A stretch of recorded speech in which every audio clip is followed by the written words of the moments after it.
For today's video, I am going to help you become a virtual assistant without any experience. And of course, I am going to share with you my tips and tricks on how to get a clients faster.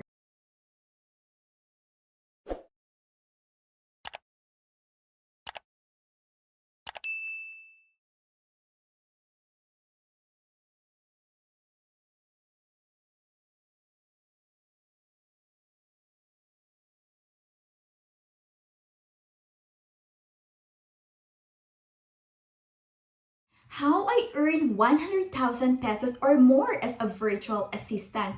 How did I get clients? And of course, which website did I get clients? So make sure to watch this video dahil sa video na to, pag-uusapan natin on how to become a virtual assistant without any experience. Hello everyone, welcome to another video. If you are new on this channel, my name is Manilyn, a full-time mom, a freelancer, and a virtual assistant. And I also work in Appen as a rater, and of course in Telos International as a mystery shopper. So please don't forget to subscribe to this channel and like this video for more content like this in the future.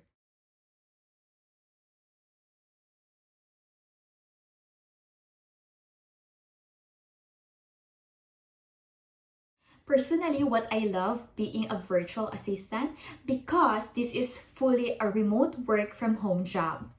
Not only I can stay safe from COVID-19, I can also save the expenses from transportation, from going to the office, going outside, and going back home. And of course, the most important thing is that I have a lot of time for my family. In order for you to become a virtual assistant, first, you need to find a client. So, there are two ways for you to be able to find a client. First is that you have to apply as an independent contractor on your own. So, there are a lot of freelancing platforms like Upwork, Fiverr, freelancer.com, and online.ph. And there is a lot more. But those websites that I have mentioned, those are very legit at doon po ako nakakuha ng client as a virtual assistant. Doon po sa mga website na binanggit ko po, you can submit your resume and browse jobs posts and directly communicate to potential employer. The advantages of this is that you are free to choose your employers that match your working specification job. Like for example, you don't like to work in a graveyard shift, then you can find another employer that allows you to work on your own time. And also, you can choose your own pay rate. Second method of finding a client as a virtual assistant is by applying through a virtual assistant agency. But I suggest you don't have to do that. You can do it on your own. A brief history lang po. Before I became a virtual assistant, as in wala po talaga akong knowledge, as in clueless po, zero knowledge. So, di ba, nagawa nga ng iba? Why can't you, di ba? So, kaya natin to. You don't need to have an agency just to apply as a virtual assistant kasi po, you have to pay extra money for that.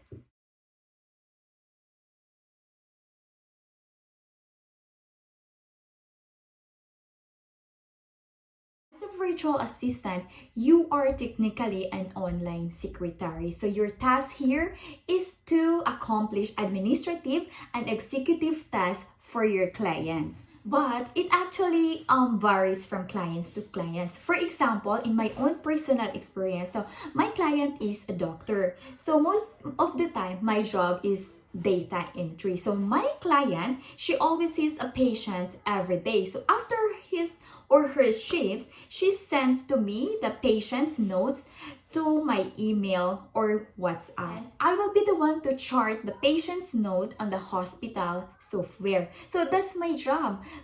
For example, what my clients need, so I am the personal secretary. What she wants me to do, she will just send the information to my email or depends for the both of you kung saan prefer ninyo or yung clients ninyo. So, you just have to do what your clients ask you to do. And then, the most important thing in here is that the client is not requiring you the time or kung ano yung oras na kailangan mong tapusin yung job. The important is you have to finish the job. But there are some clients na nire-require yung time ninyo na, like for example, within that day, you have to finish the job. Or depends po sa usapan ng client ninyo or depends sa needs ng inyong client.